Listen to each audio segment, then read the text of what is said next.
Okay, let's talk about the cost of equity capital and our two new theories, beta and CAPM, and apply them into a situation and come up with a number. Because what we're really looking for is some numbers here, right? So the first thing is we'll look at our CAPM model.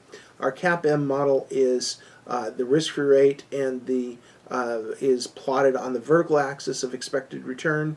On the horizontal axis of beta, we have the market R sub M return plotted on the line out at 1.0. So we have 2 points. The risk-free rate is 0 risk, and the market risk premium is, or the market risk is at 1.0. So we have 2 lines, or 2 points, and we can draw a straight line. So that would be a hurdle that we would want to get over, but we need to put some numbers on that. So let's see how we do that for an individual company.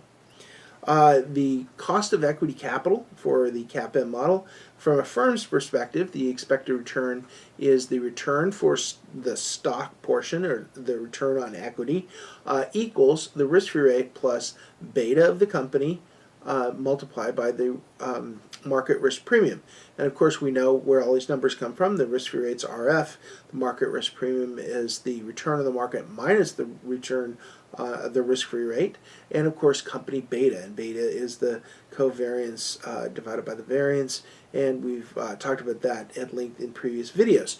So what we're doing is taking this from talking about it externally with regard to the S&P 500 and stocks, individual stocks, and we're taking it inside the company and saying, well, what hurdle rate do we have to get to be able to do a new project? In other words, we can't just say what is the return. We have to get over a certain level. We can't accept any return, because the cost of equity capital, the investors are going to say, just give me back my money in the form of a dividend if you don't reach this level. So what is that level? That's what we're trying to figure out. So in this example, calculating R, or the rate of return for equity capital, using the CAPM, suppose the stock of Rice Enterprises, yes, I picked that name myself, is a publisher of PowerPoint presentations, and has a beta of 2.5. We're very risky here at Rice Enterprises. The firm is 100% equity financed. We're avoiding debt at this point. I will get to debt in just a minute. Assume that the risk-free rate is 5% and the market risk premium is 10%. What is the appropriate discount rate for the expansion of this firm? And as you can see from the numbers here, this is an incredibly difficult math problem. You just plug and play. So obviously I'm kidding.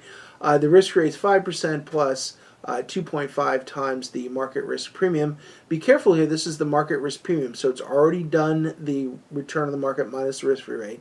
So it's already done that. So it's just 2.5 times 10, and 2.5 times 10 is 25, plus 5 is 30. So the return on this particular stock of Rice Enterprises, we're expecting a 30% return. So the question is, what kind of projects should Rice Enterprises be undertaking? Should they undertake projects of 10% return? No. They need to either give the money back to the shareholders, or meet a 30% return on the project, because that's what the shareholders are expecting. Does that kind of bring everything together? The shareholders in Rice Enterprises expect a 30% return. If you have a project that returns 18%, sounds like a great project, but the shareholders expect 30% return. If you do 18% return, you're reducing the expected return for the company, which is not what they want you to do. They want projects above that. That's why it's called a hurdle rate. You have to pick projects above that. This next chart will show you that the hurdle rate here is 5% for the project, which is the risk-free rate is one anchor of the line. The second line is the actual company itself, and we know that the beta is 2.5, and the return that you require for the equity capital would be 30%. So that's your line that you have for projects to be above or below it. If they're above it, they're good. If they're below it, they're bad. And so, or they're not necessarily bad projects, but they don't meet the requirements of the shareholders.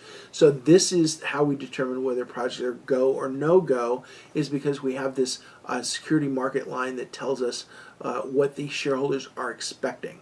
So that's enough for cost of equity capital. Let's go into another example in the next segment.